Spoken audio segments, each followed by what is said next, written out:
All right, thank you for coming tonight or watching online. I would like to call to order the Colonial Beach Town Council work session, Wednesday, July 7th, 2021 at 6:01 p.m. Before we do our roll call of members, I'd like everybody to stand.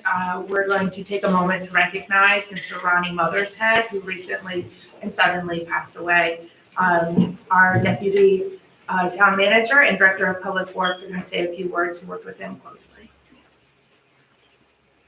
Thank you, Madam Mayor. Sometime during the night, as many of you know, of July 5th to the morning of July 6th, the town unexpectedly lost its longest serving employee, and that's Ronnie's Mothershead. Ronnie faithfully served the town for 28 years, most of which time he performed as a wastewater operator and lab technician. Over my 17 years here, I've relied upon Ronnie's expertise, and I was truly in awe of his spirit that he maintained for those years. His expertise and his friendship will be sorely missed by all of his public works and town-wide extended family. Thank you. With that, I'll turn it back.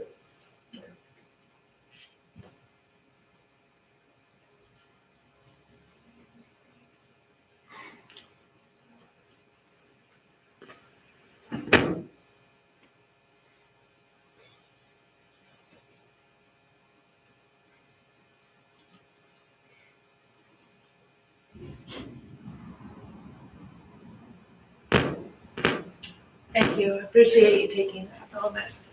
Ronnie, I didn't know him as well as Rob did, but Ronnie was truly a spirited and just friendly. He brought life and light to everybody he was around. And you wouldn't expect to walk into a wastewater treatment plant and see so many smiling people. And that was in many ways due to Ronnie. So he is definitely this. Most definitely. All right. Roll call of members. All members are present. Approval of the agenda. Do I have a motion to approve the agenda? Motion to approve as presented. A second? Madam Mayor, if I may, this might be a good place to add and just to amend that closed meeting section. Okay. And I didn't think it was before my comments. But it's my understanding that item 9B would not be would not be needed, so it could be deleted at this point. Okay. And then to add to item 9A, so it ends with posture of the public body and the impending cases. I believe it is a pending federal court case. Will be the information discussed with council. And there's a second page. No? Getting an update on this. But it may be cases, but both of them, as my Both of them are understanding, are federal federal court, yes. Okay. One or more federal court pending cases. Okay. All right. Do I have a motion to amend the agenda? Motion to amend the agenda as presented. Need a second? Second. All in favor? Aye. Any opposed? Okay. Approval of the agenda as amended. Council member liaison and commission reports. We will start with Ms. Sullivan. Or Dr. Thank you, Sullivan. Madam Mayor. I'm reporting for, as your NGO liaison, the Alliance of Colonial Beach Community Organization discussed the economic development at the June meeting. After much preparation, it was agreed that a public statement would be made, which was made at the session, the regular session. Basically, they support defining what economic development means in Colonial Beach.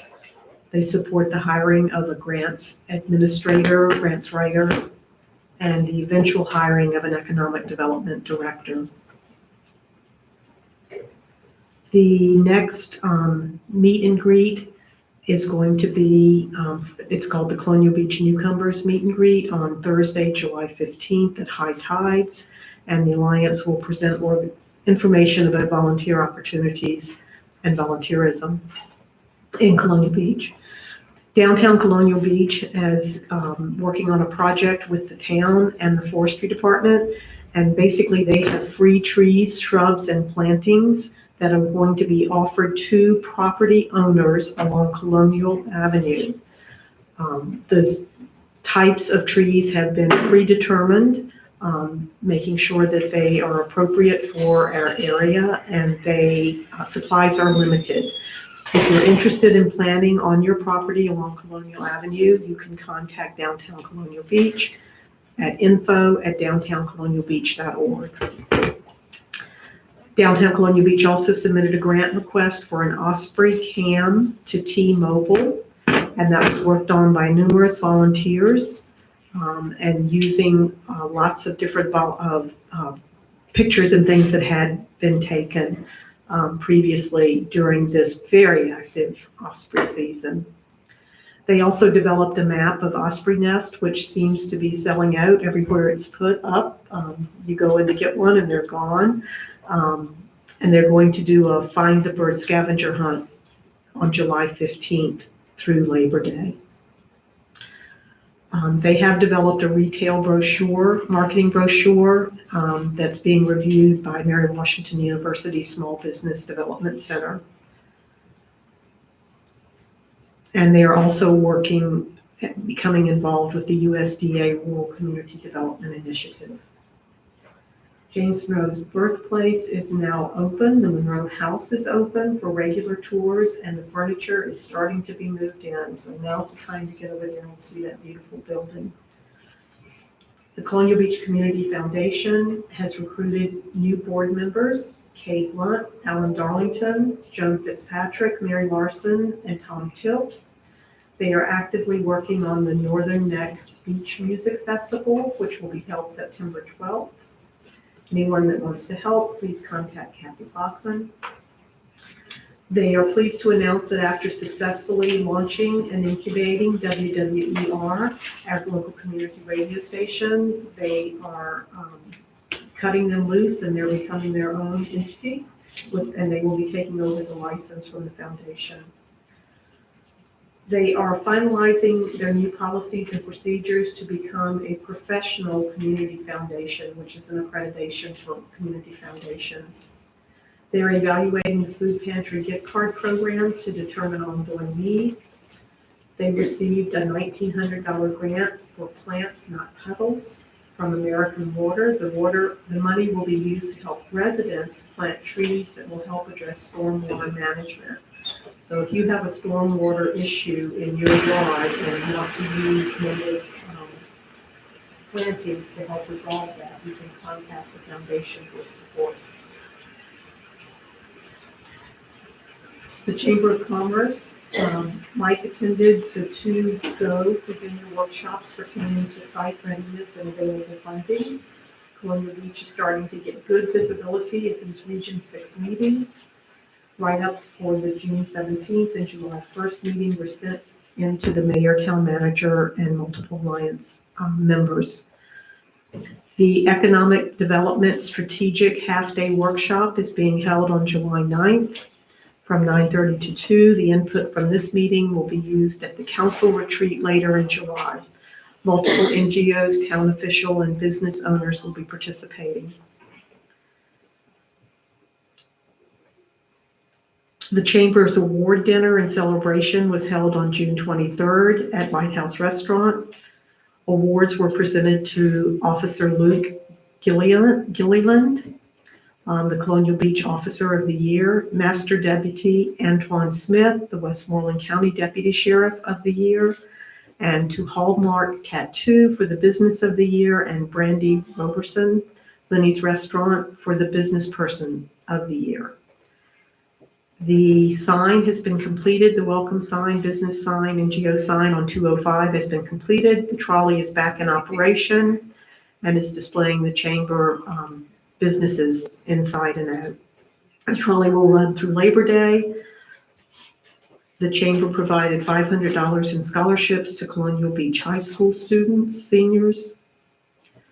The Tourism Commission is still looking for interested volunteers who would like to greet visitors at Colonial Beach. So if you're interested in meeting our visitors and it's too hot for you to be outside as a beach ambassador, we invite you to come inside at the Visitor Center and be there to meet and greet. Again, contact Kathy Bachman. And a reminder that the July 2nd Friday Art Walk is this Friday from 6 to 9 p.m. with an ever-growing number of venues all up and down Washington Avenue and Colonial Avenue. So please come out and support our local artists and have some fun. Excellent, thank you. Good evening, Madam Mayor. Some information provided from the Parks and Rec Commission meeting that we had last night. One item to note is that we submitted the grant for the linear park. We should know something back from them sometime around September timeframe. We are having a national night out on August 3rd in coalition with the police department. That'll be held at Torrey Smith. So if anyone wants to attend that, there'll be more information coming about that as well. The putt-putt equipment is going to be refurbished and within the next week or two, from my understanding, and they're going to have a phased update where they're going to paint, clean, all that kind of stuff. And then the resting place for the putt-putt will be at the bottom of Town Hill, near the boardwalk.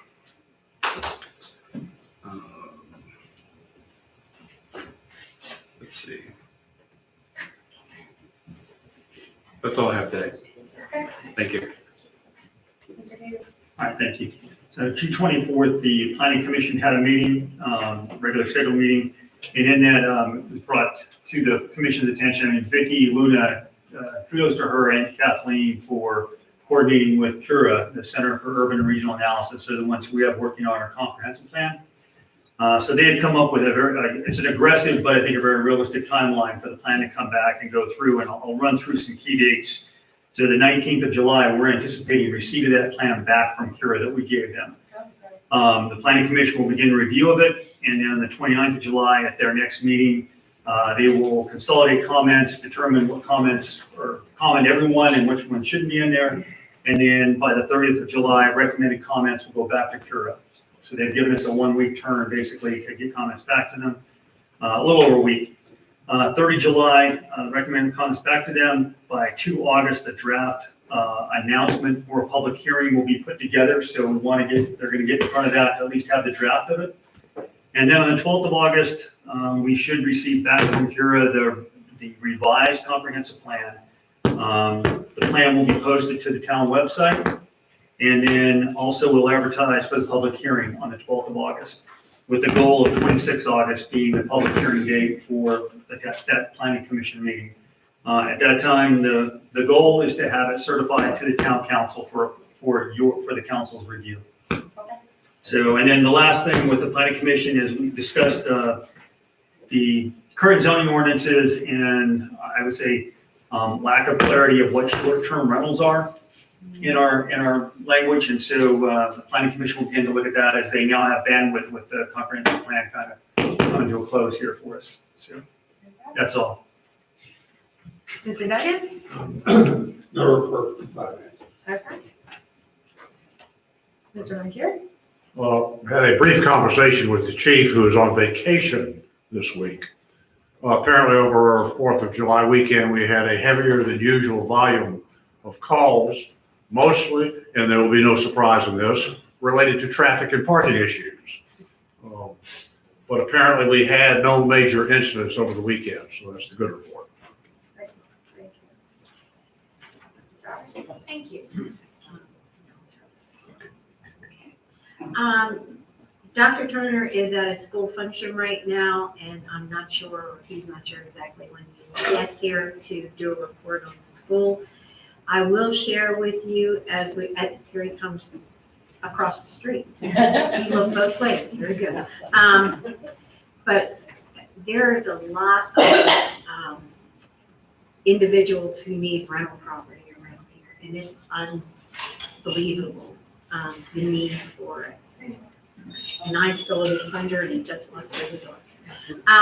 I also wanted to talk just a moment about, I attended the VACO meeting virtually, and that was very interesting. It went a little over 2 hours, but the first hour and 20 minutes talked about schools and education in the state. And it went from there into the need for broadband throughout the rural counties. So it was for a first meeting that I've gone to virtually with VACO. I found it to be very interesting. They had a couple of guest speakers. The Secretary of Education for the state, was there. Right now, they are focusing on the pre-K through 3 because that's where the need is the greatest. They talked about the STEM initiative, PALS testing, K through 3 and beyond as to how we service our children. There are still monies that exist for the standards of learning. They're still around, and I'm afraid they're always going to be. And then they talked about the solar farms that are popping up all over the place. And as I said, broadband was an extensive. This was Region 1 and Region 2, which it's those of us from King George south or southeast, I guess, and then Williamsburg in that area. So everyone's having issues with broadband. So I found that very interesting. Also, something that just really hit home to me, and you don't think about it, but there are 40,000 students who lost their parents in COVID. And I know that's going to have an impact on the schools during the coming year. So with that, that was about it on that. And Dr. Turner, have anything you want to add to it? Do you have any school report, Dr. Turner, want to add to that? Hello, how are you guys doing today? Good. Just a really short report. We are continuing to work on being prepared to open up school based on the CDC and COVID-19 guidance that we receive across the state. We're working closely with Three Rivers continuously to make sure that we implement the necessary mitigation strategies as we open up at the start of the school year. Continuing to recruit teachers and closing out summer school. Summer school has been really good for us this year. We did our first session, pre-K to 12, pre-K to 12. And now we're working on our second session, which is extended school year, and a second session for the high school students who needed some credit recovery. We also were able to assist 2 of our high school seniors with graduating and providing them with a summer commencement service, which was beautiful. And so we're still hard at work. So that will be the school report. Okay. Any questions for me? Anything? All righty. Thank you guys. Appreciate it.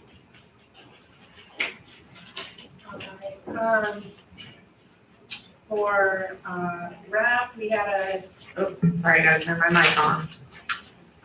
RAP, we had a pretty comprehensive meeting this last month, which included some of the data that ODU did on the north end of the beach to do a 3-dimensional LiDAR. They're still working on some more evaluation in there. I will say we had a loss in the community in that region of town. Mary Lynch was a liaison in that area, and it was very unfortunate to for her very sudden death also this recently. And so there is someone else in the neighborhood that's going to step up into that, be that liaison. I also attended Go Virginia workshop along with Fitzpatrick through the EDC, and that was very interesting about how they're identifying locations along our region. We're Region 5 in that section for investment. And then our EDC retreat is on Friday, as Dr. Sullivan mentioned already. We also had an Upper Northern Neck Coalition meeting with the town managers and mayors. That's Warsaw, Tappahannock, Port Royal, Montrose, us, and I think that's it. Yeah, that's involved in that. So it's a good way to be communicating and working together in our region of the Northern Neck. I'd like to, hopefully everybody had a very happy 4th of July and a safe one. I didn't see too many serious incidents. I know there's a lot of parking issues, but I think the weather was fantastic. And if you didn't get outside and enjoy it, then I don't know what I can do for you, because it was pretty nice out there. So I'd like to take a moment at this time to recognize our Deputy Town Manager, Rob Murphy, for his service in the interim of our town manager, new town manager hire. And we've had a gift for you for quite some time. And anyway, it's a very specific gift that had to go through a process to get here. And then your wife, I think, had a birthday, so then you couldn't be at a meeting. And so I'm sorry for the delay, but I would like to take a moment to recognize you. So I'm just going to read this certificate of appreciation, which we all signed, all of the town council, in recognition to Robert Murphy for your committed service to the town of Colonial Beach. The town council thanks you for your leadership and dedication that you have displayed with our locality. We value what you have done and continue to do. Thank you so much.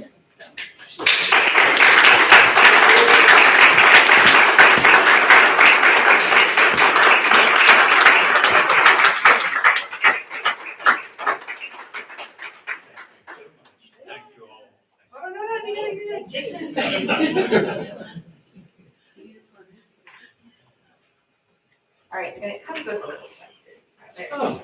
But you should open the bag. Okay.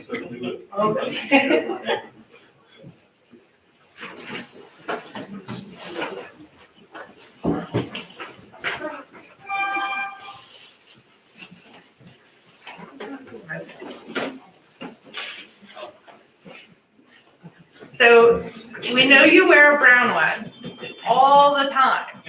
So we thought maybe we'd get you a black one and you could switch it up. Sometimes you could wear your brown leather, sometimes you could wear your black leather. The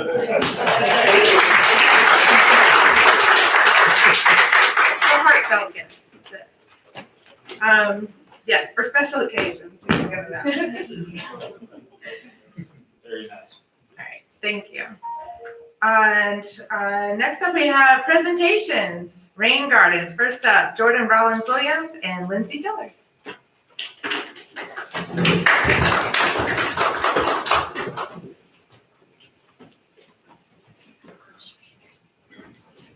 These are, just to introduce them, these are our 2 of our 4 interns who, if you haven't been around Town Hall, you'll see are busy working in multiple departments. And so they are all extremely accomplished and are very proud to be hosting them for the summer. So with that, go right, Mayor. Yes. Mayor, before we introduce them, I also like to recognize the other 2 interns who are here today. If you could come up, Anna and Nina, just give a brief introduction before Jordan and Lindsay get started. And I wanted to again thank Heather and Laura, who really worked on getting the internship program up this summer, coming off the heels of COVID. We thought that definitely adding some interns into the mix to help with some of our, issues and some of our items that we have. And I'm pleased to say that they've been doing that over the last couple of weeks, and we're glad to have them as a part of the team and excited to see what they can share tonight in our future council meetings. Thank you. Okay. go first. Hi, I'm Anna O'Sullivan. Some of you know me from the work session with Parks and Rec last month, but I work with the Parks and Recreation Department and the Police Department. Hi, I'm Nina Dabra Paz. I go to George Mason and I'm the administrative floater. I kind of work with everyone. And yeah. Great, but tell us where you're going to school and, yeah, and why you applied for the internship real quick. So I'm going to Randolph-Macon College, and I applied for this internship because I have lived here all of my life, and I love this community, and I wanted a feel of a work environment and a professional environment, and I have definitely received that in the first 3 weeks that I've worked here, and I'm excited for the next few weeks, so thank you. I've also lived here my entire life and basically everything that Anna said.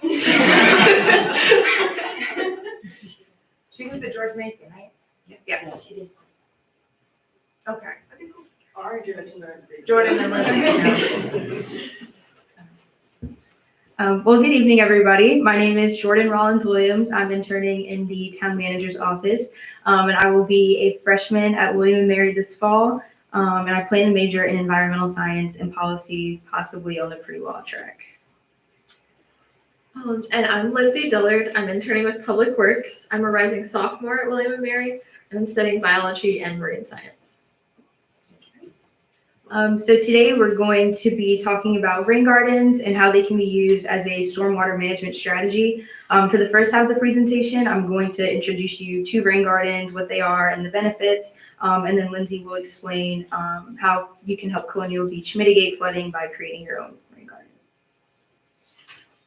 So a rain garden is a garden of natural shrubs, perennials, and flowers planted in a small depression, which is generally formed on a natural slope.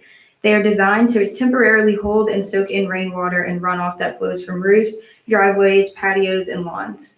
Rain gardens are dry most of the time, and they typically only hold water during and after it rains, and they usually drain within 12 to 48 hours. This mimics the natural cycle and movement of water by infiltrating, evaporating, and transpiring stormwater runoff. Rain gardens are a great way to manage stormwater runoff and can be customized in multiple ways for what works best for you. Because Colonial Beach is a coastal community, stormwater management is extremely important, especially as more complex flooding events continue to occur. The climate is also changing rapidly, and one of the effects is more rainfall. These gardens are being recommended because they effectively hold and absorb the water while also filtering out any pollutants before they reach waterways. These pictures show the rain gardens in action. The left picture shows what a rain garden looks like during a rain event, and the picture to the right shows a rain garden during a heavy rain event and what the same area looks like the next day.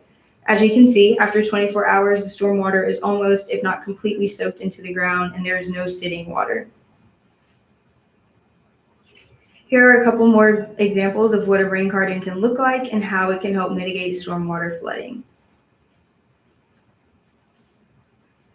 Rain gardens have many benefits. They are effective in removing up to 90% of nutrients and chemicals and up to 80% of sediments from rainwater runoff. They also allow 30% more rainwater to soak into the ground than conventional lawns. Because they hold water, these gardens greatly reduce the flooding. Aside from being practical, rain gardens are also aesthetically appealing. They move standing water from yards and create habitats for beautiful animals like birds and butterflies. As pictures showed on the previous slides, they are bright and beautiful. For the rest of the presentation, Lindsay will talk about how to design and create your own rain garden.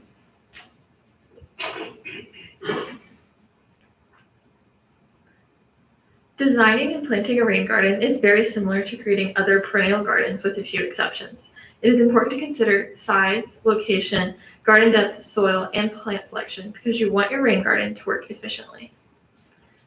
Creating your own rain garden can be fun and a fairly simple task. To start, you want find a low spot in your yard, preferably where water already collects after it rains. Next, dig a shallow impression in this spot as big as you want your garden. After that, you'll want to plant native plants in and around the impression, placing moderate moisture plants along the edge and high moisture plants in the center. You can also create paths to flow to your garden from your gutters. You can do this by creating a rock trail or using an underground drain pipe. Lastly, you can take care of your rain garden by removing weeds until the plants mature. This is a basic diagram of what a rain garden will look like and how the water will move. The stormwater runoff from the house will go to the garden and then filter through into the soil. And these diagrams show some possible layouts and locations for your rain garden. It is important to note the locations and the sizes of the rain gardens in relation to the size of your house and the location of your downspouts. This will ensure that the rain garden is effectively controlling stormwater runoff. There are many online resources to help with planning and building a rain garden. The Rain Garden Alliance has great information about what rain gardens are, how to build one, and other tips and tricks along the way. One of their most useful tools is the garden calculator. The calculator allows you to enter the surface area that will be draining into your garden, the number of downspouts, and the type of soil and slope of your area. After inputting all this information, the calculator tells you how big your garden should be, how much water it will hold, about how many plants you'll need, and an estimated cost. The next few slides show some examples of native plants, ferns, grasses, trees, and shrubs. These are important because you want your rain garden to have native plants to the area that you're in. That will also help them survive in the amount of rainfall that you have in wherever you live. And then lastly, we have some additional resources that will help you and be useful in your rain garden planting.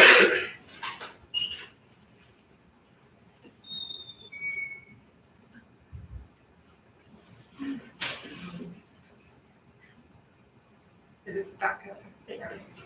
Those are the additional resources.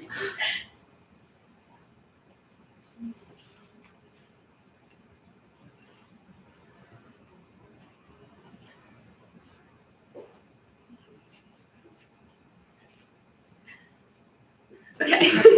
We want to thank you for your time, and we hope that you learned more about rain gardens and how to help with stormwater management. Are there any questions? Any questions from council? No, but can we put that on our town site? Yes, absolutely. And maybe share a Facebook post with the link to it. That'd be great. And, yeah, I think, are the links clickable in the Yes. presentation? Okay, that'd be helpful. Also maybe connect them with the foundation that just got that grant for providing plantings for people that want to do the stormwater remediation with rain gardens. Yeah, so American Water, and we were just talking about it.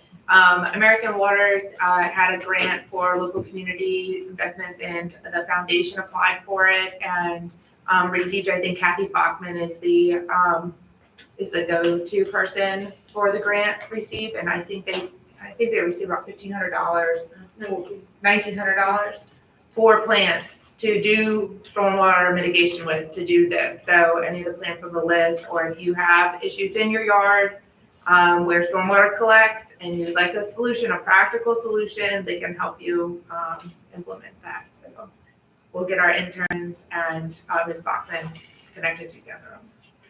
Yeah. Who should they go to for more information?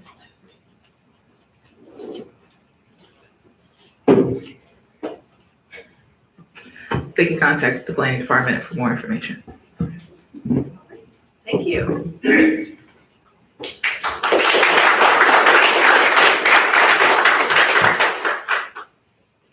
All right.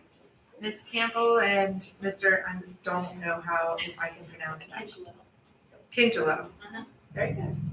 From Dewberry. Yes. You're next up, Central Drainage.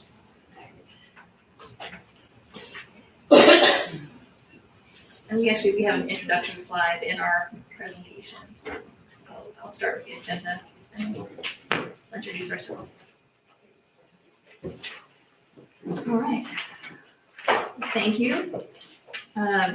So thank you for having us here. We're here to basically cover the results of our recent analysis that we were doing for the central drainage area sanitary sewer system. This is just a brief agenda. We're going to be walking through the report, essentially kind of showing how we did our analysis, what the results were, what our recommendations are. So as far as the introduction, which both Richard and I realize we need new pictures because neither of us look like this anymore. I'm Heather Campbell. I work for Dewberry. I'm a project manager. I've been with Dewberry almost 20 years, and I have been working on Colonial Beach projects that entire time. And I have with me Richard Kinchelow, who also has a long history with the town of Colonial Beach projects. I think we were talking about back in 2009, 2010, he was out here watching sand being sucked out of the sewer as part of another sewer project. So I'm going to start just with a history of the I&I investigation here in the town, and then I'm going to pass it over to Richard to actually go through the analysis, because he is our subject matter expert when it comes to hydraulic modeling. So he was a large part of this capacity study. So I&I, and please let me know if you don't understand any of our terminology. It's inflow and infiltration. Inflow is where during a rain event, you're going to have direct rainwater going into your sanitary system. So you see an immediate spike in your flows.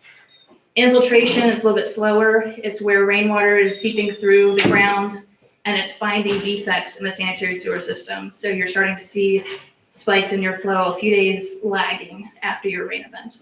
So inflow and infiltration is something the town has been trying to target and address for many years. These figures are actually showing some work that started in the early 1990s. In 1992, the town actually identified the central drainage area, which is what this report is about, as an area where they thought there was high inflow and infiltration. And so, again, these are figures that were created back around that time. The one on the far left is just showing the overall sanitary sewer system for the town. Because the town is so flat, you have several pump stations, which are all identified there. The center is actually showing how there are drainage divides within your town system. And so there are 4 main drainage areas. The focus of this report is the central drainage area, you can see in the center of the town. And then on the right, you can actually see previous rehab and replacement work that was done to address I&I. That was done in the late 90s, early 2000s. So within this area, there were basically pipes and manholes that were lined or replaced, again, almost 20 years ago.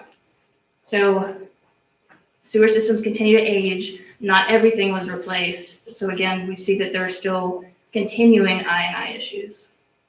And that led to Rob calling us to let us know that there was a manhole near the intersection of Colonial and Washington that was, during heavy rain events, was starting to overflow. And so we wanted to figure out, what is the issue? Is it a capacity issue in the sewer system? Is it a pump station issue? What needs to be fixed so that that no longer overflows? And so that's the history, and I'm going to pass it over to Richard. Thanks, Heather. Next slide. So the background really, and Heather kind of got into the history. What we started with was some of the GIS data that the town has already pulled together. This map basically summarizes that. They've got a good understanding of the existing sewer system. From a plan view, we've got the pump stations identified. Several of these pump stations pump to other areas within the central drainage area. On the bottom right corner, pump station 11, the boundary pump station, pumps to the old wastewater treatment plant site, where I believe it is pump station number 7, Horton Street pump station combined, and those flows are pumped up to the new wastewater treatment plant. So our study really focused on the colorful pipe network there as it kind of comes down to the boundary station. And again, this was to basically take the account of what the staff is seeing during wet weather events, simulate that in a model so we can understand why this sanitary, the SSO manhole identified there sort of mid-page on the right is the location where the overflow is, why this overflow is occurring, and then we can come up with high-level preliminary recommendations for how to address those concerns. So the next slide has some of the data assumptions, data we had gathered with assistance from the town and we processed. We had some drawdown tests done. Really that tells us what the pump stations are able to convey to make sure flow into the pump station is less than flow out, or what the pump stations are able to convey. That'll tell us if the pump station's the problem. We have total average flows that we can allocate to the model. One vital piece of information for this analysis was the meter data for water usage, because there is a correlation between water usage and sewer usage. The data that the town was able to provide, I would say, is above and beyond what most smaller locales can provide. And without the data, and that was accomplished with the recent meter upgrade project over the past couple of years, without that, this evaluation would not have been possible. That really kind of tells you how the flow, the average flow that they see at a single point at the end of the treatment system is dispersed geographically, which really helps you narrow down to the pipe what level of capacity is available. So the next slide, existing model development. Really, again, taking that meter data, taking all the information from multiple data sources, kind of smashing it together in GIS, and then ultimately in a modeling software, which in this case was Bentley Sewer Gems. We had a total of 37,000 linear feet of 8-inch gravity sewer. By far the most common size of sewer in the town system. Really what that shows is that the system is a smaller system. 8-inch is a normal sort of collection size, wouldn't typically be defined as an interceptor, which makes sense for the size of town. But that's important to know. We'll sort of revisit that concept later. For the force mains, there are some larger force mains, especially because of Boundary and that old wastewater treatment plant to new treatment plant. So that's sort of your main backbone through the system, which again makes sense because most of the flow is directed to that pump station and then conveyed north and westward. West? Yes. I know directions. Northernly and westernly. And then this summary table basically sort of mimics what those drawdown testing results showed. And that's really sort of what the model is based on. So the next slide, future demand. So sort of step 2 for this analysis was for some known developments. We also calculated what those anticipated flows are going to be. This was all based on VDH SCAT regulations, which is the sewer collection and treatment regulations. Thank you. They basically provide guidance for unit demands that you would apply to some known entity, like square footage of commercial, number of residential homes. So a typical demand, I put the computer to sleep. So boring. Did I push a button? Here we go. 36 homes, and for example, in the Taylor Street development, a normal demand per home would be approximately 350 gallons per lot, so per household, which is how we got those flows. And then those were also allocated to the model in a later scenario. I guess it would also be important to note sort of the relevancy to the area, which we haven't determined that this is the area of focus yet, but we will shortly. The blue line basically shows the area we're mainly focused on, which is the flow path from the SSO manhole at the top down to the Boundary pump station at the bottom, and it's sort of where those developments fall directly adjacent to that pipe section.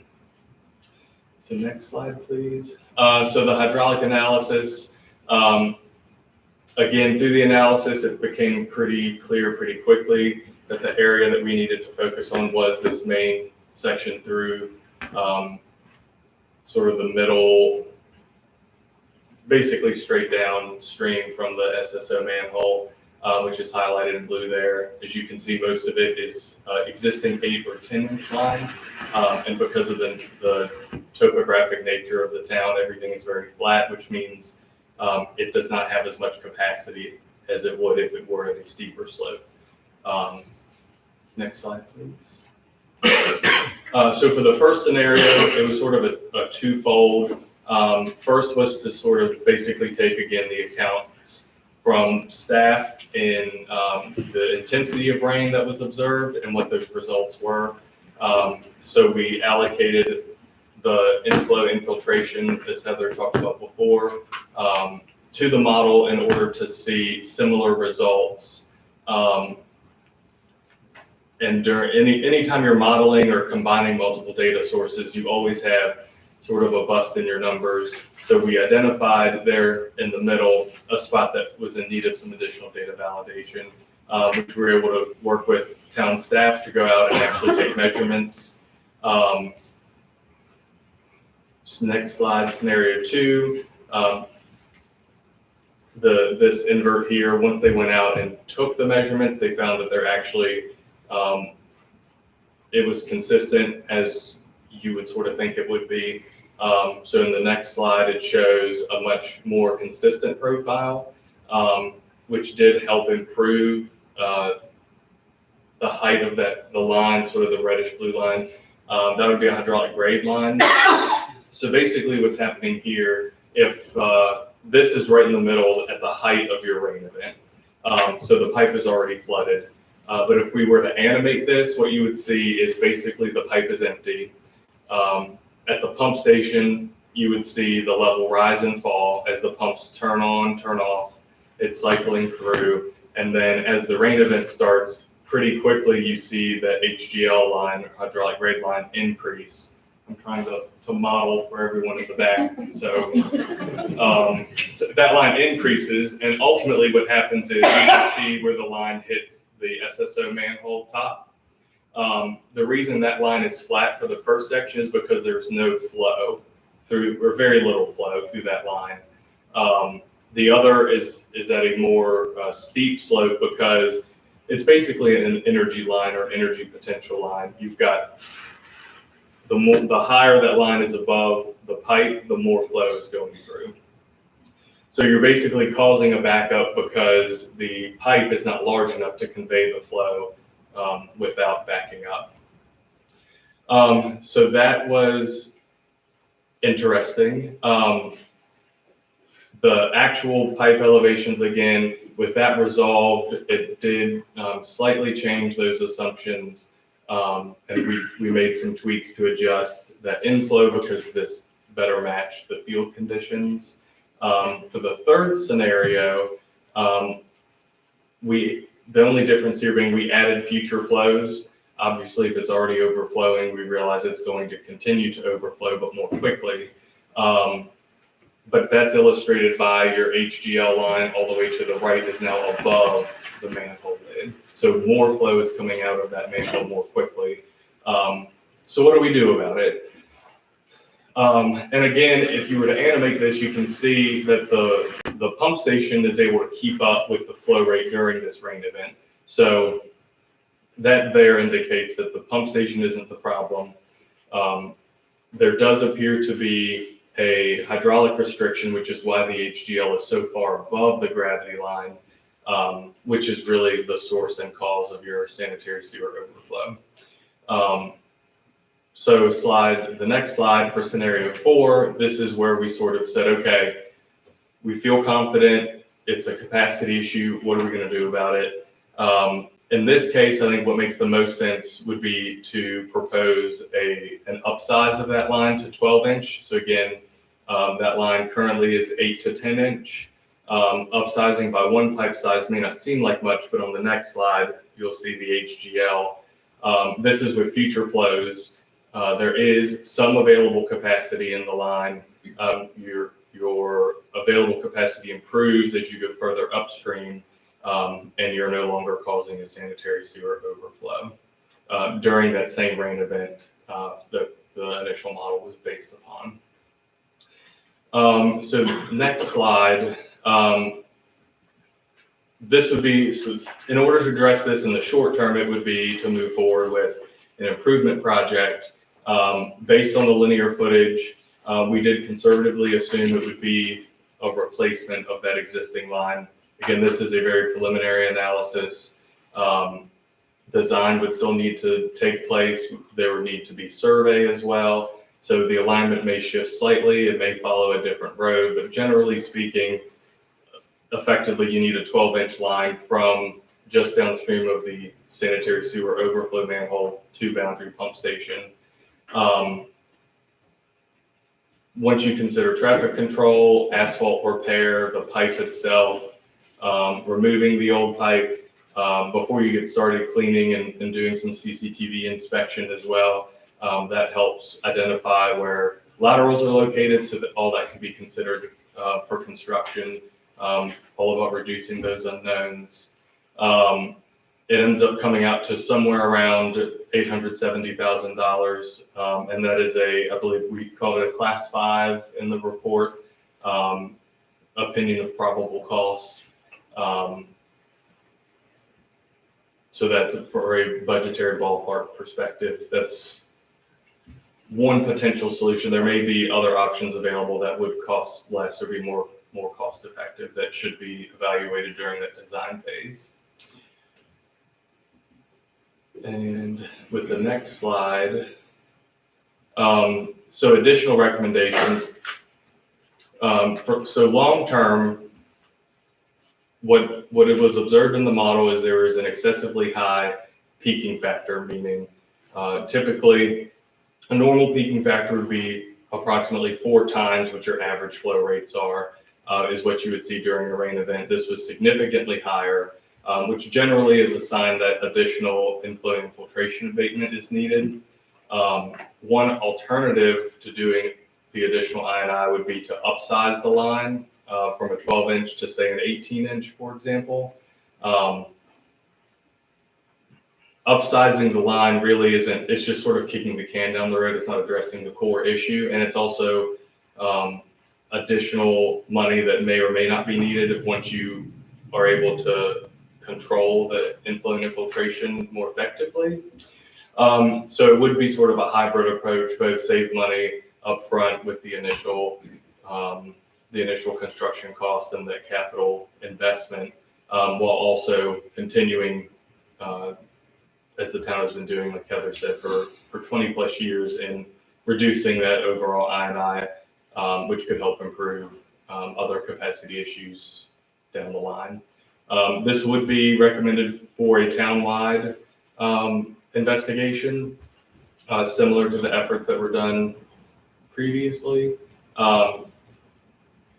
which would include smoke testing, CCTV, possibly flow monitoring, additional testing on the pump stations to make sure everything is operating as it is expected to, which will then lead to some additional improvements and lining of the sewer, rehab, etc. Is there anything you want to add for those? And I believe the next slide is comments and questions. I've talked enough. Comments and questions. India, do you have anything else to add to that?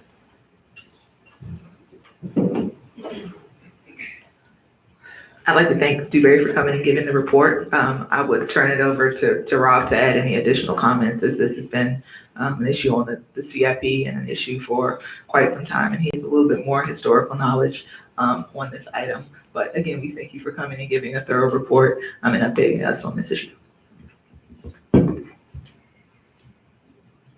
Rob, do you have any? As our speaker said, we've been working through the I&I issues for many years with some success. It's been rather significant the amount that's been done in the past. However, we still have a ways to go. I sincerely hope that everybody realizes the importance in not kicking the can down the road. We have a massive amount of this that ends up at our wastewater treatment facility. So that is a critical piece too. We have to be diligent in reducing this inflow and infiltration. There was a significant area in the 3rd Street drainage area, but I think that many of you probably know that we did that several years ago. It did cut that back in and reduced some period, but the incessant rains now are seem to be making it more regular, whether it's an increase in inflow from even back a few years ago, but the effluent from that manhole seems to be more regular. Yes, one day we might reduce it, but we still have capacity issues. We might reduce it. I think we do probably the best bet, at least in my perspective, is to change the pipe size and at least get rid of it for now, but not forget about the I&I. Keep moving, and I hope we can continue to attack that. Mr. Rankin? Were we to determine to go ahead and fund your recommendations for immediate improvements, what kind of time frame are we looking at to completion? So I'm thinking the town would have to advertise for design services. So you'd have to, put together an RFP, define the scope. I'm not sure how long you'd want to advertise. So that's, that may be 30 days. I'm not really sure. Going through that award. So that's obviously adding to it. As far as the actual design piece and going through permitting, if there is any permitting, I'm going to say 6 months. We could have the design documents complete, and then you could be basically advertising for a contractor, and then it's going to be a matter of actually doing the work. So I feel like we would need to actually go through the design process to understand what the construction duration would be. Okay. Any way of ballparking it, I'm just curious. What was, I feel like if I had a calculator, I feel like I could do that. What's the linear footage? Can you go back to the- 2,500, more or less.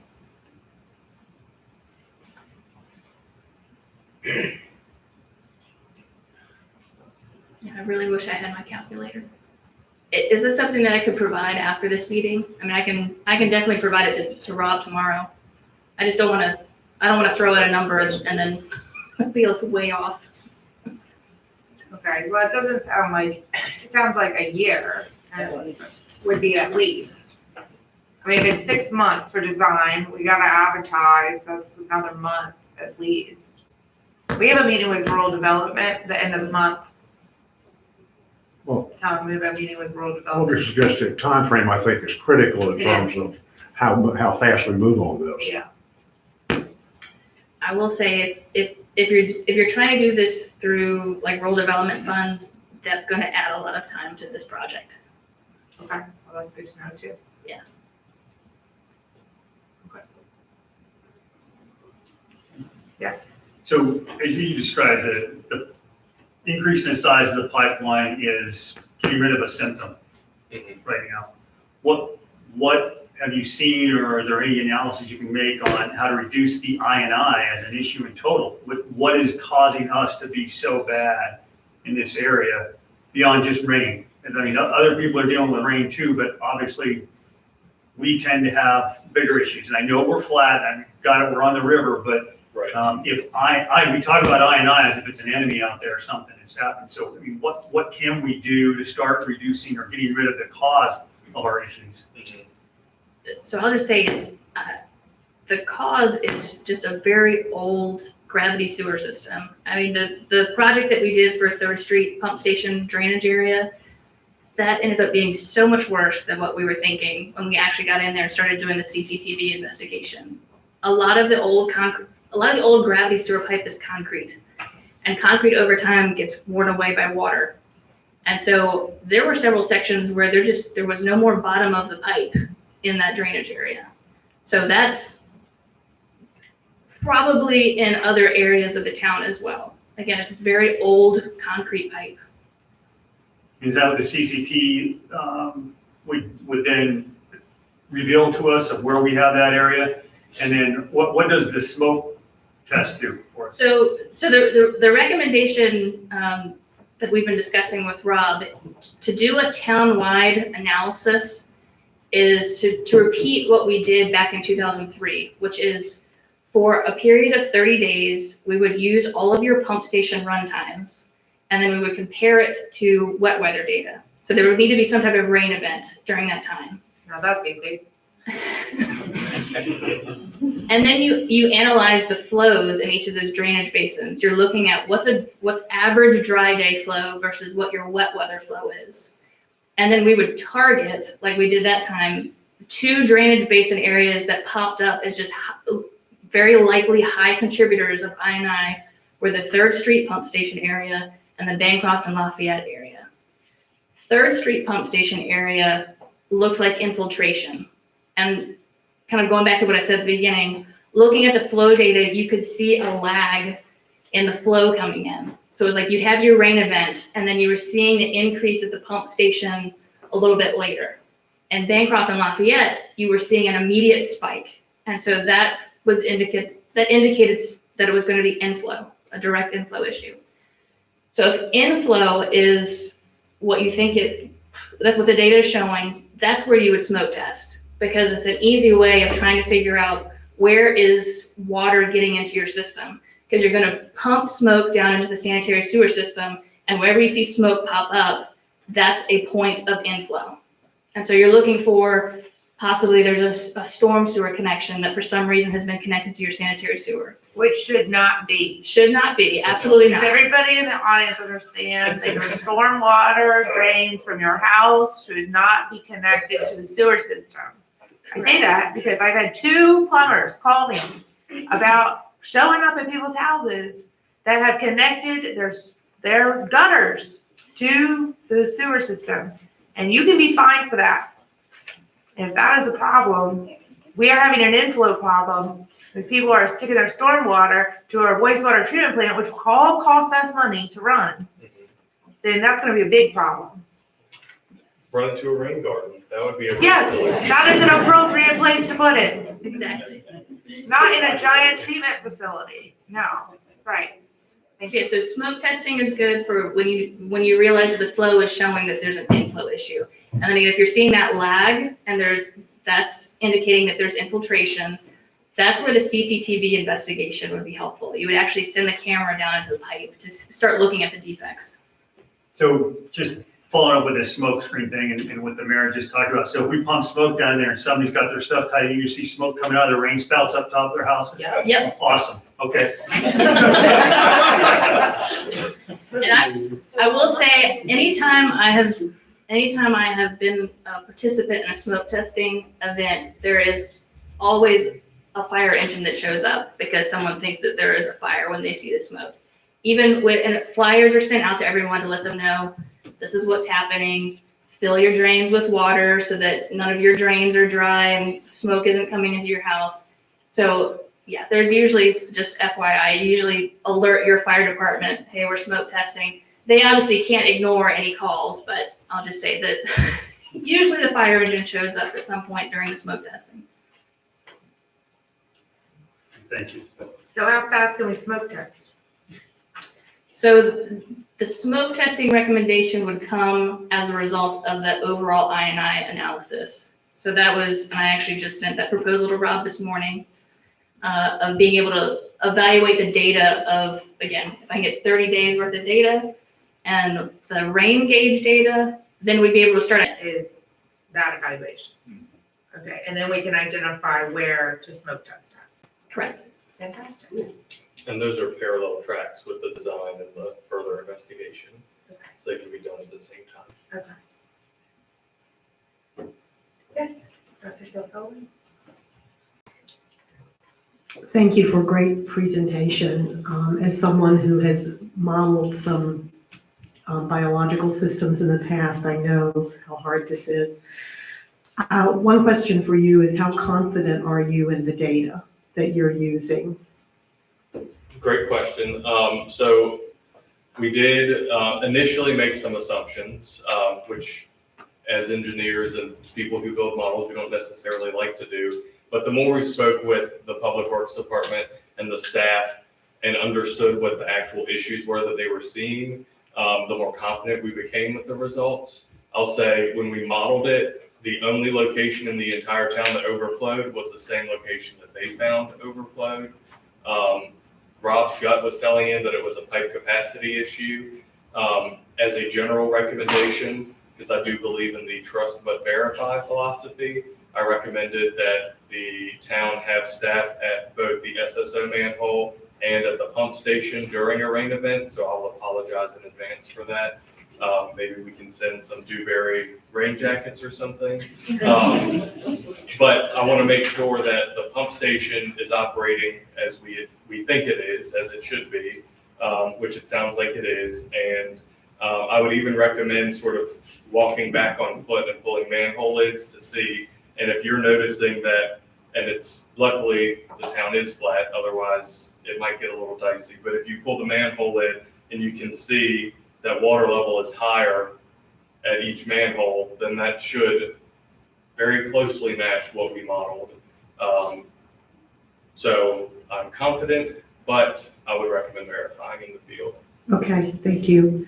And Rob, the next question is for you. I'm hoping you can help explain this to our citizens as well as to me. What is the connection between this and when we don't have the capacity to treat our wastewater and we end up releasing untreated water? How does that tie into this big picture? When you, our wastewater treatment plant is rated at 2 million gallons per day. All right. When you have this massive amount of water, and depending upon the volume of rain you get and the time frame that you have it within, we've seen 4 million, and it won't hold it. Unfortunately, we've seen 4 million just recently. So what that does is you end up, basically it's overflow. You have so much, it's putting so much up there. You have an overflow that fills up all your tank capacities, and it travels through all of your mechanisms are rated to sanitize, and they're a certain amount of gallons per minute. When you exceed that, and keep in mind it's basically gravity, by the time it's all there, and it's still trying to pump it off from out here, and so it can overflow and push it through your system quicker than what it should. So you don't have the contact time to fully treat the system, and you end up having We have fixed 12 other pump stations in the last year, 2 years? Yes, about. So if inflow is happening, where people are putting their stormwater into the system instead of in their yards or, where plants can absorb it, then that's where you're getting the high capacity, the overcapacity issue. That in this particular drainage area, they're just sizing the pipe so that it can continue to flow in the right direction. We still also need to handle the I&I issue, which is what they're saying, smoke testing and where is it coming in at? Because it's not sewage, it's water. It's stormwater. And it makes it more It's mixing with the sewage that is then being treated as a whole. Right, unless it's all in one giant 200-year storm, and then in which case it's an enormous amount of rainwater. Right. Thank you. Are there any other? Okay, thank you very much. I really appreciate the presentation. It's very thorough, and we are very much intent to continue to move forward on tackling all of these issues. High priority. Thank you very much. Thank you, everyone.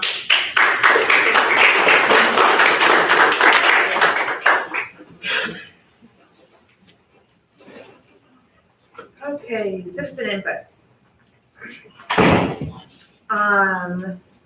First up on citizen input is Walter. I do keep it to 3 minutes per person, and Walter, as much as I love you, you are no exception to the rule.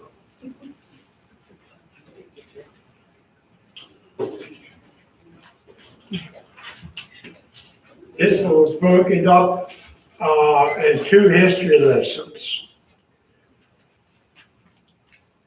The Central House was built in 1875.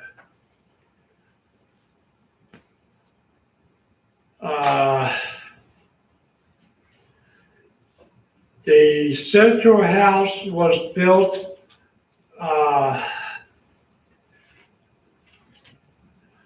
served as the focal point of the White House, White Point Farm, and the farm was developed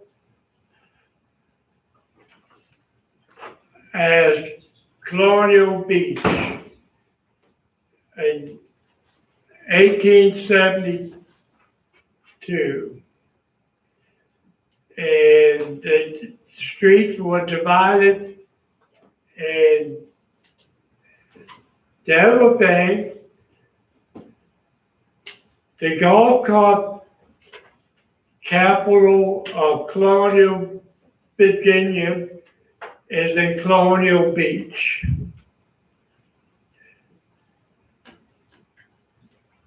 And my nephew lives in Hanover County. He's a high-ranking deputy.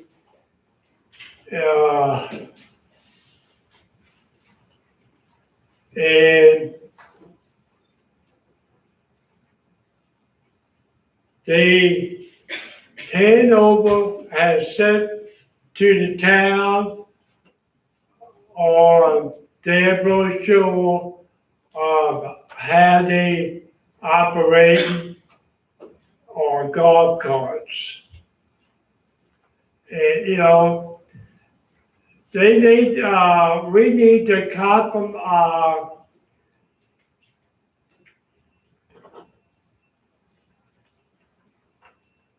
take advantage of that. So that's my history lesson on my history lesson for the night. Thank you all. Thank you all. Ms. Williams?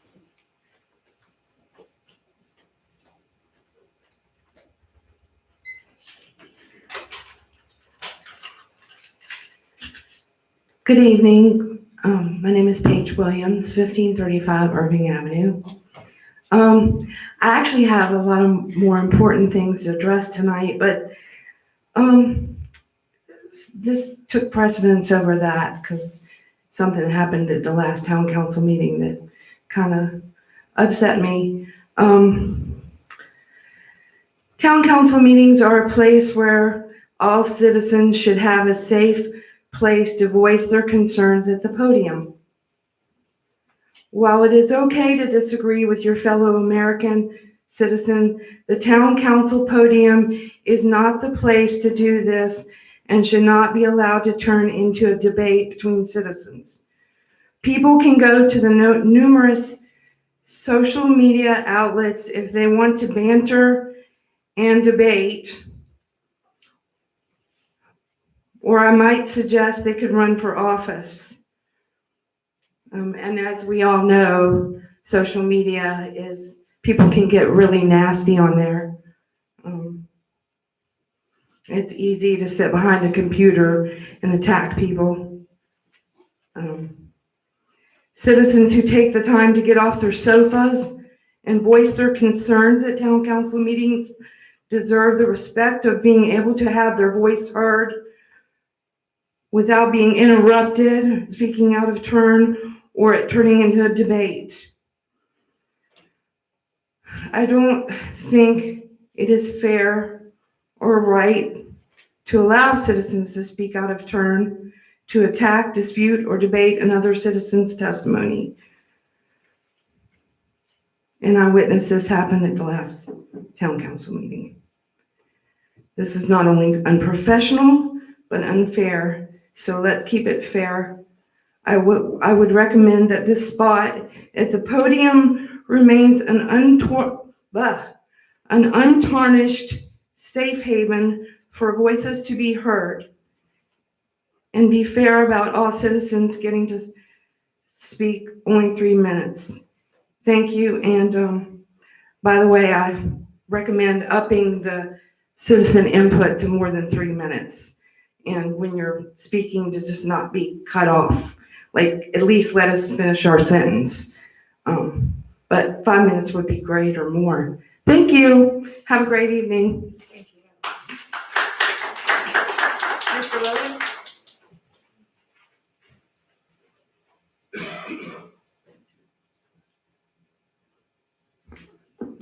David Williams, 1535 Irving Avenue.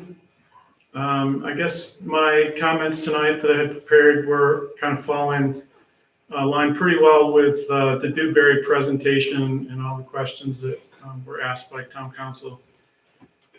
Basically, my concern as a citizen is that these issues that were addressed or raised tonight do get addressed immediately, and they'd be on the top priority over linear parks, over easement grants for Eleanor Park, over any of that stuff.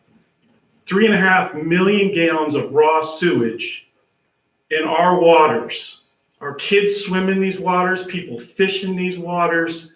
It is just not acceptable. When I moved here, I heard stories of raw sewage being dumped into Monroe Bay. And that was kind of disturbing to me, but I thought that was years ago and that had been resolved. But obviously, a few weeks ago, we found out that was not resolved. 3.5 million gallons, just to put it in perspective for everybody, is over 5 Olympic-sized swimming pools worth of raw sewage. If you want to argue if that's diluted or not, I don't care. It's still raw sewage. And also, another analogy would be 350 tanker trucks. Can anybody imagine 350 tanker trucks coming to this town with raw sewage and dumping it into our creeks and our bays? Thank you. Dr. Montalvo? Hi, everybody. Time and time again, I come here to say infrastructure budget. Several things that caught me by surprise. I've been seeing an increase in our budget expenditures, and I was wondering why in the world where we are going to get this money. And it was answered, but I don't think nobody has been really transparent with our citizens that their properties are being assessed. Their taxes are being increased a minimum of 15%, and that is for the Westmoreland County and also here. Because the assessment, they discovered that is at minimum 15%. By the way, when talking to the person that came to the presentation here, he said very clearly, some people taxes will double because there has been houses that had increased 100% of their value. Now, with that being said, now today we received another ordinance. Thank you very much for putting this here. I just noticed that my house is in this area. Now, I had never seen this map before, nor had I been notified of this map. My question is, had everybody that has a property in this area, which by the look of it I have 2, has been notified, actually 3, has been notified of that there is a zoning change and the tourism? How this ordinance actually ties to the ordinance of the food trucks, because now any food truck can stay 24/7 and pay nothing. Not only $750 stay the whole year with free utilities, now they can only stay for free if they hire 2 employees. And with that, I'll bring you to what I wanted to talk today. And it's this. This is the Castlewood model that we actually agreed upon with the mayor and Mr. Cavery. And Mr. Rob Murphy was there. And the mayor actually designed this. And she said, this is what Castlewood will look like. Now, we had never seen this brought up to this forum. And I promise I will not say anything, but a solicitation went out. And that solicitation is out there and nothing has been said. One of our issues is compliance. And it bothers me that we are disturbing land over 75% and we're not complying with our own laws. I think we need to have our house clean. And by the way, this is where we started, and we need to preach and we need to act for what we preach. Thank you. Mr. Montalvo? Yes. I'm sorry, your husband was also signed up?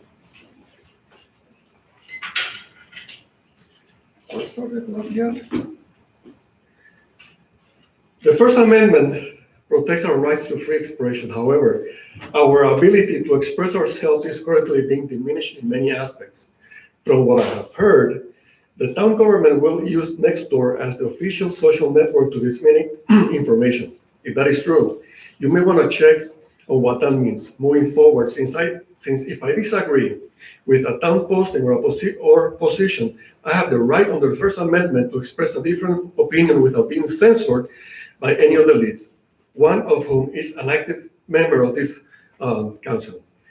If the town government is planning on using Nextdoor as one of the social platforms or the one platform and using the leads as their agents to control, influence, and censor, this is probably against Nextdoor policy and First Amendment violation for which the town government and leads could be held accountable and legal action can be taken against them. Another issue is the police force. Right now, Colonial Beach seems to be having an incredibly hard time retaining police officers. Perhaps the council should consider increasing the salaries of the police officers so the turnover decreases to hopefully none. We are training officers just for them to leave to other places with better salaries and benefits. Lastly, I'd like to discuss the Dodson Group. Per the town's official webpage, the project encompasses 4 phases, which are expected to be completed in the next 5 years. Phase 1 constructs 35 townhouses at the corner of Wilder and Douglas Avenue, and 14 houses are expected in 2021 and 21 more in 2022. We're in July 2021. The Dodson Group has not broken ground. Is the town council in conversations with the Dodson Group about not meeting the agreed upon schedule? Is there a change in Dodson's plan for the 4 phases based on recent cost increase of construction materials? If this is so, when is the town council planning on informing the town? Okay, now, golf carts. I know that I have seen postings saying that this is the golf cart heaven. This is the golf cart town.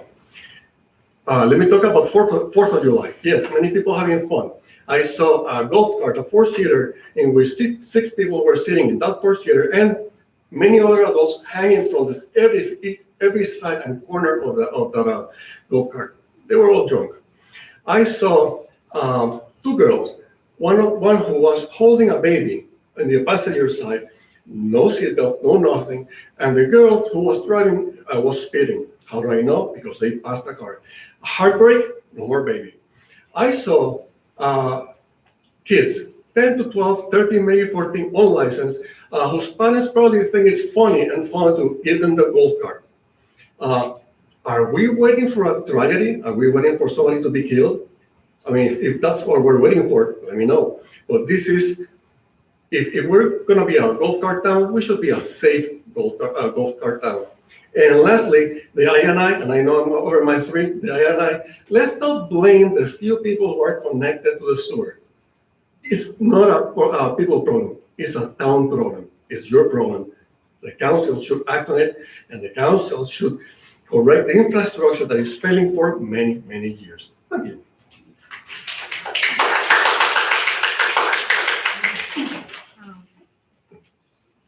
Do you want me to get back to you individually or as a group? Oh, me? Okay. No, sure. Individually. Okay, all right. That's all I've signed up for citizen input. Next up is old business. Draft ordinance number 715 amends Article 9 cigarette tax section 111 levied in the amount by increasing the rate to 40 cents for each 20 pack of cigarettes. Ms. Giles, you want to read us into this? Sure.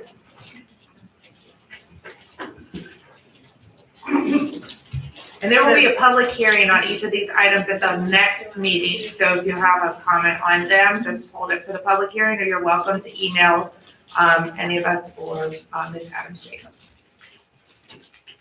Okay, so ordinance 715 is the recommended structure, and if you are going to join the regional board, which is the next item on your agenda for tonight, so this increases the tax to 40 cents, which is what that regional board is doing. But moreover, it amends your ordinance to mirror, to anticipate participation in the regional board and to mirror the ordinances of the other participating localities.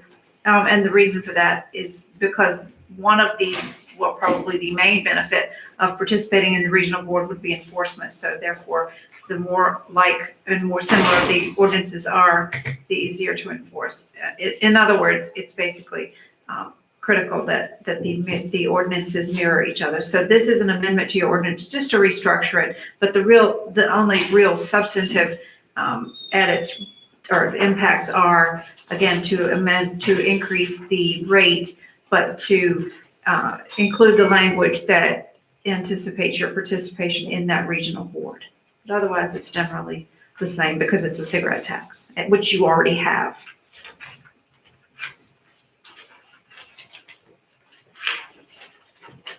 I'll open this up for discussion. Is there any further discussion about that?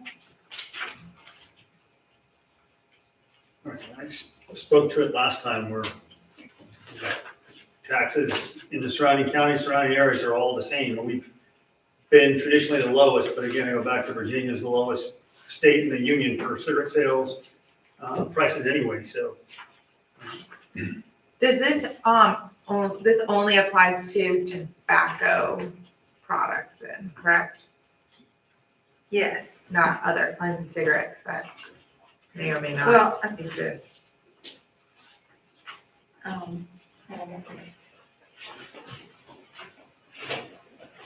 Yeah, I'm looking at, in the definition of cigarette is in section 20-111.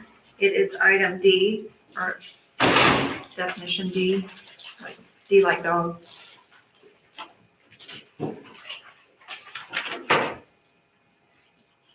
Mm-hmm.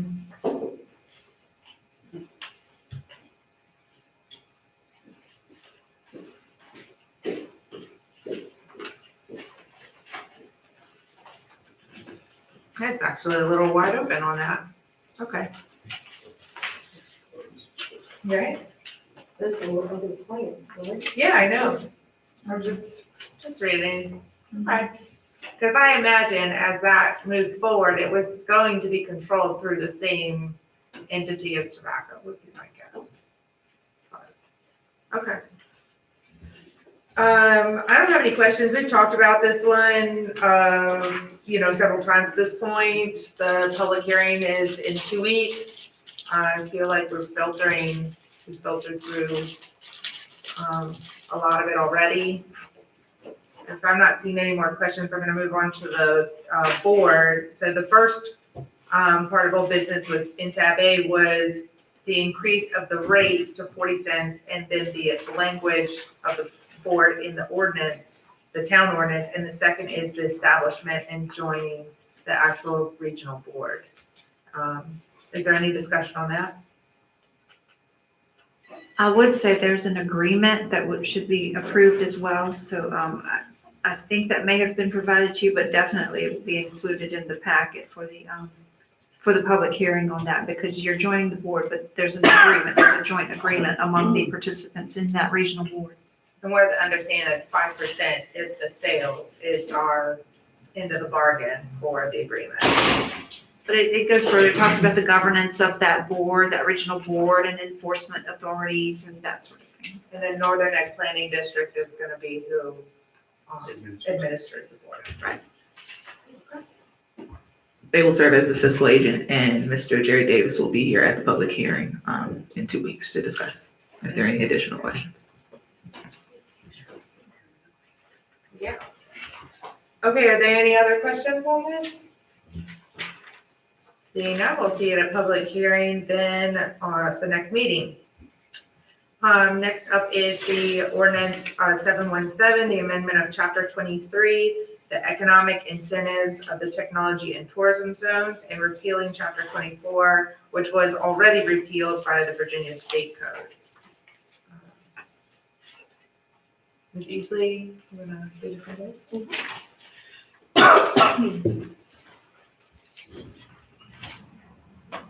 This is an amendment to Chapter 23 of the Town Code of Ordinances, Article 2, Technology and Tourism Revitalization Zones. State repeal of Virginia Code 15.2-1129.1, which is referenced in Chapter 24, being replaced by Virginia Code 15.2-9431, and proposed changes affecting Chapter 23. Next slide. Changes will clarify the definition and changes the titles of the sections to be broader and amend the requirements for incentives. Next slide. September 2010, council passed an ordinance establishing technology and tourism zones, granting special tax incentives. The ordinance was passed to encourage economic growth within the town by providing incentives to attract businesses that fall under the definition of technology and tourism. Staff has been working in collaboration with Economic Development Commission and council on amending the code. Town council has met to review and discuss at work sessions in March, April, May, and June 2021. Next slide. Here's a proposed map done by our mathsmith. It's really hard to read, it's kind of small, but it's showing the purple is proposed, and of course mine's cut off. Purple is both, right? Technology and tourism. Yes. The red is the tourism, and then the blue is technology. Next slide. The changes to the state code will clarify the definitions, change the titles of the sections to be broader, and amend the requirements for incentives. Next slide. Alternatives would be to leave the code as is, and it would be out of compliance with the state statute. Next slide. Since the business license tax is based on the business gross receipts, financial impact of reduced revenue could range from $50 to $20,000 for each year the incentive is granted. Next slide. Staff recommends proceeding to the public hearing with ordinance to amend chapter 23, repeal 24 in 2 weeks. Do you have any questions for me? Are there any questions on this one? We had also talked about this one several times. There is a point in the technology zone and then a tourism zone, and providing incentives for job growth. The qualifiers are an existing business that expands its gross receipts by 10% and increases its full-time employees by 2 positions over a 2-year average, or a new business that invests at least $250,000 and employs 2 new full-time positions. A tourism business, similar, but a little bit different because they are seasonal. We try to accommodate the seasonal employees versus forcing the full-time year-round. But they also have a capital investment requirement for a new business of at least $150,000 and employing 2 new positions to receive the benefit. And the benefit is the VPOL tax, the business license tax. This does not abate the fact they have to pay food, lodging, cottage, or other taxes. This is just the business license tax. They would still have to fill out a business license and report their earnings. They would still have to qualify with the gross receipts increase and the jobs to get the incentive.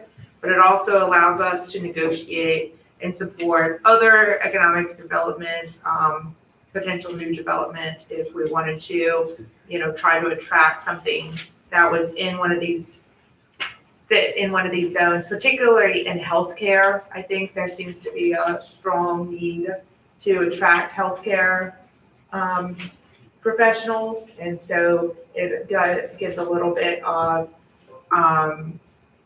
incentive and room to negotiate with council if there was a particular kind of developer we were working to try to attract, to negotiate incentives with them. But that wouldn't be standard, that would have to come to council. The maps are based on the prior maps. Not a whole lot changed with that, except that, of course, the zones are named differently now. And so we have a technology zone and we have a tourism zone, and then we have a section where they do both. Most of the point was already included in the map before, because they did want to make sure that marinas and, the Alexander Graham Bell's house was a B&B, and there were things like that in lodging that were also important to incentivize. And so that was, the EDC actually recommended we do the entire point, but we kept it to the perimeter of the point, because I think that we should, if we're gonna, encourage business, that's where it's at, really. So we have to be specific about the zone.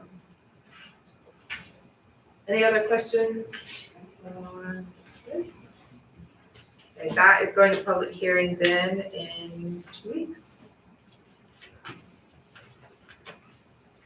I had somebody, I like complain when I go to other council meetings sometimes when people do this, but I did have a citizen come up to me, a local new citizen come up to me and is starting a business in town and said, what kind of things are you guys doing? I've heard you're doing things, but I don't know what you're doing. And I got to ramble off like 5 different exciting things that they need to check out. We are in an enterprise zone. We have a historical designation for our commercial district. We are doing these economic incentives for this, and the SBA can partner you with a redevelopment loan. And so I got to rattle off like 5 things. It was really exciting to be able to have a response to that question that was, specific and helpful.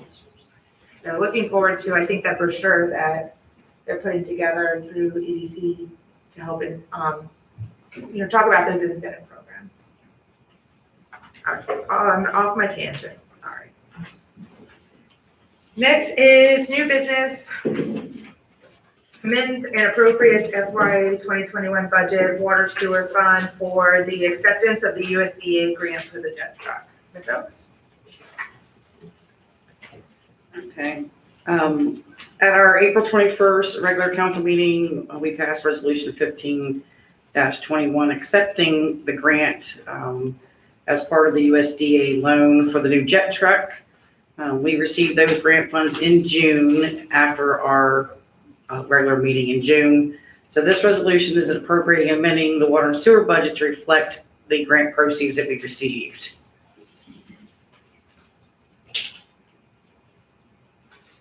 Okay. Do I have a motion? Motion to approve as presented. Do I have a second? Second. Is there any further discussion? No? All right. Mr. Cavery? Aye. Mr. Darden? Aye. Mr. Allison? Aye. Mr. Moncur? Aye. Ms. Robertson? Aye. Dr. Salzell? Aye. I know, I kind of went around like keeping it spicy up here. Ah, You sure paid attention? That's it. that's right, making sure. All right, resolution 2521 amends and appropriates FY 21-22 budget for the school fund, capital projects fund. This is exciting. Ms. Oaks, you want to read this now? Okay, the school requested $250,000 from the capital improvements fund, the committed funds for CB schools, to renovate the building at 503 Lincoln Avenue to establish their new school board office. The Colonial Beach School Board approved the addition of the $250,000 to their fiscal 22 budget on June 2nd. And this resolution is approving the school board's request and appropriate and amends the school general fund and the capital improvements budget for fiscal 22. Any questions? Do I have a motion? So moved. Do I have a second? Second. Any further discussion? No? I'm so excited for our school board. So excited. And we're gonna restore a historic building in town and bring life back into it, and that is exciting too. Yeah. Thank you guys so much. It's like all my favorite things. So, okay, how do we vote? Dr. Sullivan? Aye. I'm gonna go backwards this time. Robertson? Aye. Monter? Aye. Allison? Aye. Duggan? Aye. Cabry? Aye. And I vote aye. Fantastic. All right, resolution 2621 authorizes town manager to enter into Robin Grove shoreline contract. Long time coming on this one. Yes, it is then. Mr. Murphy, would you like to read us into it? Most of you probably know the history of it, but we did get awarded finally the $197,804 grant from the National Fish and Wildlife Foundation for the installation of the shoreline at Robin Grove. We recently received, with COVID, we were not able to get everything in this timely fashion, so we had to petition for an extension back in May, and we were granted an extension to complete construction by November 26, 2021. Now, I believe council is aware that we proceeded with an invitation to bid to EVA and rating scale. There was the low bidder was not the selected highest scorer on the rating scale. So I'm recommending that the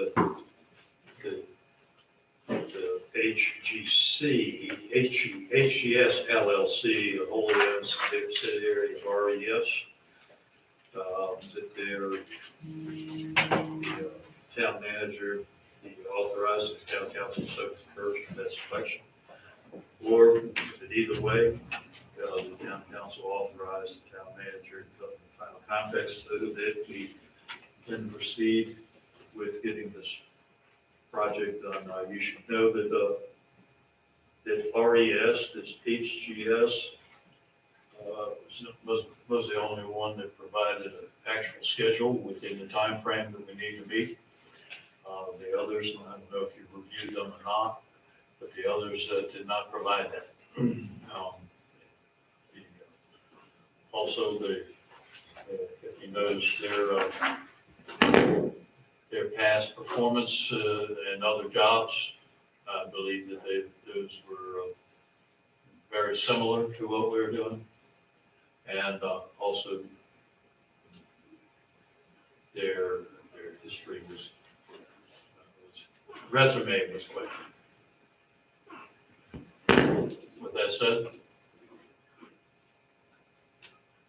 wish the council to make a selection of either of those, or you got the only other alternative would be potentially a low bidder. All the others were outside of the bid range. This one is very qualified from there, and they had the best package that I could see. Okay, is there a motion? So moved. Is there a second? Second. Is there any further discussion?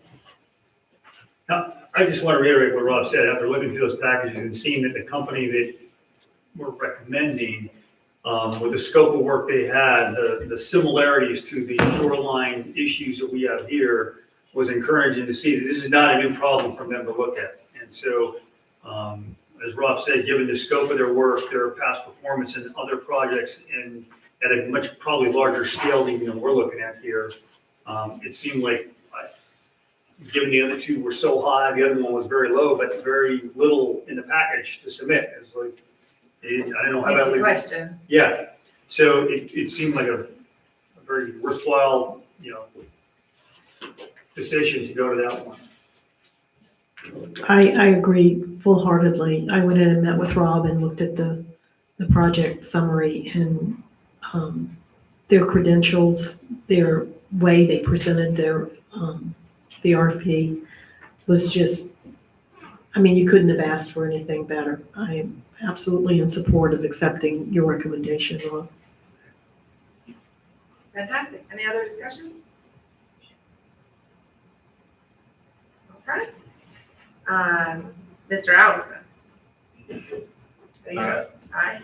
Mr. Duggan? Ms. Robertson? Aye. Mr. Cabry? Aye. Mr. Ronchery?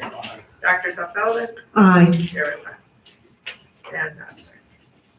Moving forward on that, that would be exciting to see shovels in the ground. Okay. Next up is a motion to go into closed meeting pursuant to Virginia Code 2.2-3711A7, consultation with legal counsel pertaining to pending litigation, where such consultation in open meeting would adversely affect the litigating posture of the public body and the pending federal court case, as nothing in the subdivision shall be construed to permit the closure of a meeting merely because an attorney representing the public body is indicated to be consulted on that. Do I have a motion to go into closed meeting? So moved. Do I have a second? Second. All in favor? Aye. Excellent. Go into closed session.